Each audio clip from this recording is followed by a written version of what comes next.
কি হবে কেয়ামতের দিন হিন্দুদের সাথে? শুনলে আপনার শরীরের পশম দাঁড়িয়ে যাবে। তো কেয়ামতের দিন হিন্দুদের কি হবে এবং কিভাবে তাদের হিসাব নিকাশের দিন শুরু হবে, সম্পূর্ণ বিষয়গুলো জানার জন্য ভিডিওটি শেষ পর্যন্ত মনোযোগ দিয়ে দেখুন, যেন একটি গুরুত্বপূর্ণ অংশ বাদ না যায়। প্রিয় বন্ধুরা, যখন কেয়ামতের সব ছোট ও বড় নিদর্শনগুলো পূর্ণ হয়ে যাবে, তখন কেয়ামত শুরু হবে। কেয়ামতের শুরুটা হবে সিংগায় ফুঁক দেওয়ার মাধ্যমে।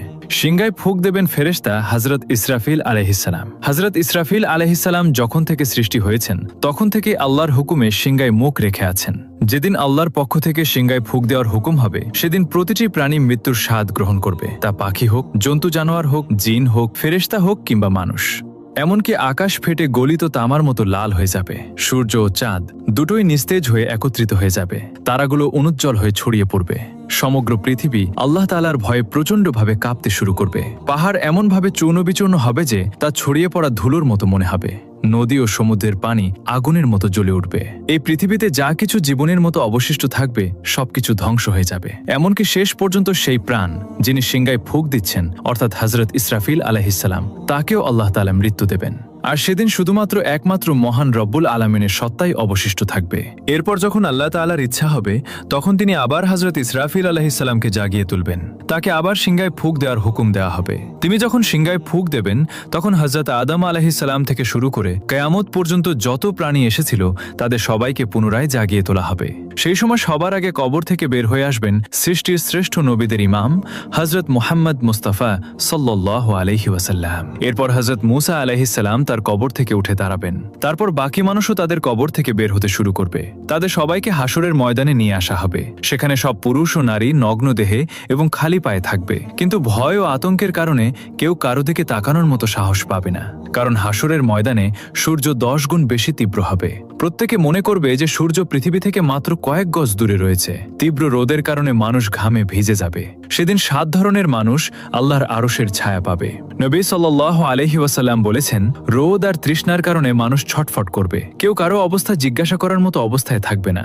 এই অবস্থায় হাজার হাজার বছর কেটে যাবে। তারপর মানুষ পেরেশান হয়ে নিজেদের মধ্যে পরামর্শ করবে। তারা হযরত আদম আলাইহিসসালামের কাছে যাবে এবং বলবে, হে আমাদের পিতা, আমাদের পক্ষে এগিয়ে যান এবং আল্লাহর কাছে আরজু করুন। হে আল্লাহ, এই কঠিন অবস্থা সহ্য করা আমাদের পক্ষে কঠিন। আমাদের হিসাব নিয়ে নিন, যাতে আমরা জানতে পারি আমাদের গন্তব্য কোথায়। এই কষ্ট আমাদের সহ্যের বাইরে। কিন্তু হযরত আদম আলাইহিসসালাম তখন বলবেন, না, আমি একটি ভুল করে ফল খেয়েছিলাম, আর সেই ভুলের জন্য 300 বছর কেঁদে কেঁদে ক্ষমা প্রার্থনা করেছিলাম। হাদিসে এসেছে, সমস্ত মানুষের কান্নার আংশিক অংশের তুলনায় হযরত আদম আলাইহিসসালামের 300 বছরের কান্নার পরিমাণ ছিল 9 ভাগ। এত কান্নার পরও আল্লাহ তাআলা তার তওবা কবুল করেছিলেন। এরপর তিনি বায়তুল্লাহ শরীফ নির্মাণ করেন এবং 30 বার হজ করেন পায়ে হেঁটে। কিন্তু কিয়ামতের দিন তিনি তবুও বলবেন, না, আমি আল্লাহর সামনে যেতে লজ্জাবোধ করছি। চিন্তা করুন, হযরত আদম আলাইহিসসালামের তওবা কবুল হয়ে গেছে, তবুও তিনি এমন বলছেন। তাহলে আমরা যদি আমাদের গুনাহ নিয়ে তওবা না করে মারা যাই, কিয়ামতের দিন আল্লাহর সামনে দাঁড়ানো আমাদের জন্য কতটা কঠিন হবে। এরপর হযরত আদম আলাইহিসসালাম সবাইকে বলবেন, তোমরা হযরত নূহ আলাইহিসসালামের কাছে যাও। তখন সমস্ত মানবজাতি হযরত নূহ আলাইহিসসালামকে খুঁজতে শুরু করবে। যখন তাকে পাওয়া যাবে, তখন মানুষ তার কাছে আরজ করবে, হে দ্বিতীয় আদম, আমাদের জন্য আল্লাহর কাছে সুপারিশ করুন এবং আমাদের তার সামনে পেশ করুন। কিন্তু হযরত নূহ আলাইহিসসালাম বলবেন, না, আমি আমার ছেলের জন্য দোয়া করেছিলাম, আর আল্লাহ তাআলা বলেছিলেন, হে নূহ, এমন দোয়া করো না। আমি সেই হুকুমের ভয়ে ভীত। আমি কেন সেই দোয়া করেছিলাম, এটা ভেবে আমি তখনই আল্লাহর কাছে ক্ষমা চেয়েছিলাম। তাই আমি আল্লাহর সামনে পেশ হতে পারবো না। হযরত নূহ আলাইহিসসালামের আসল নাম ছিল আব্দুল গাফফার। কিন্তু তিনি সেই দোয়া করতে গিয়ে এত কাঁদতেন যে তার নাম হয়ে যায় নূহ, যার অর্থ ক্রন্দনকারী। এত কান্নার পরও কিয়ামতের দিন আল্লাহর সামনে যেতে তিনি ভয় পাবেন। তাহলে আমাদের কথা একবার চিন্তা করুন। আমরা যারা গুনাহের জন্য কাঁদি না, বরং গুনাহ করে খুশি হয়ে অন্যদের কাছে তা প্রকাশ করি, কিয়ামতের দিন আমরা কিভাবে আল্লাহর সামনে দাঁড়াবো? একবার ভেবে দেখুন।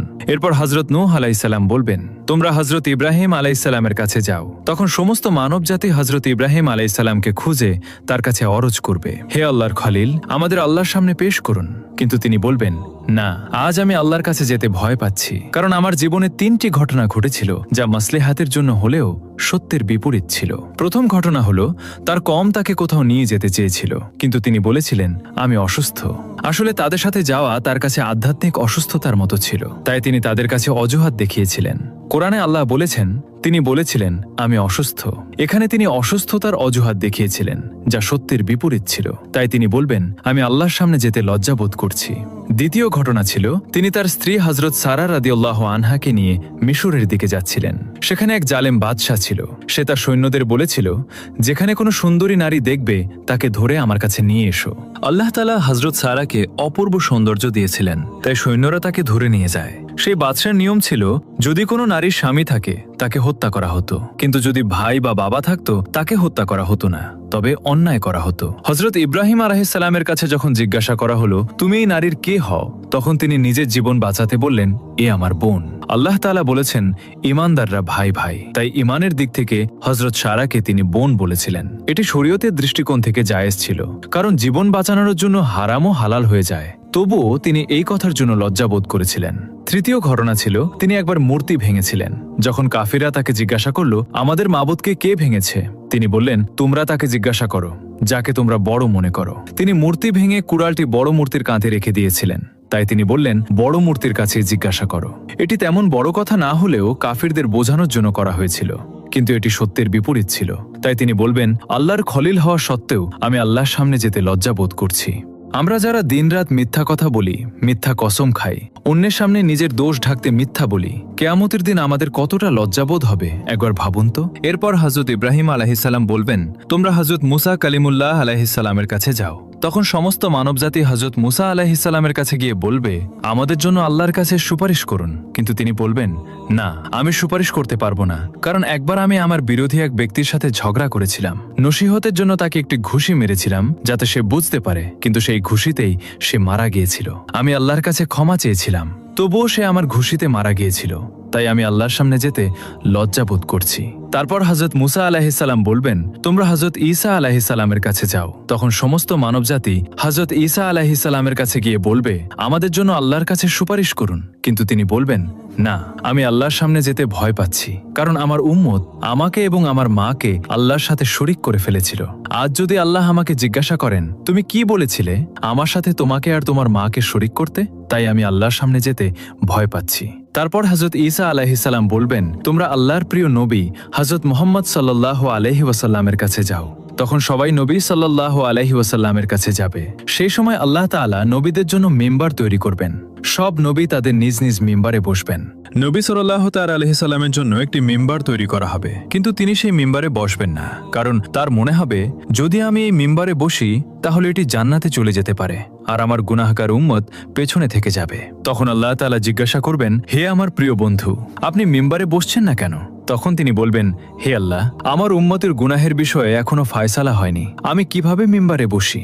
এরপর আল্লাহ তাআলা তার উপর একটি বিশেষ তাজাল্লি প্রকাশ করবেন।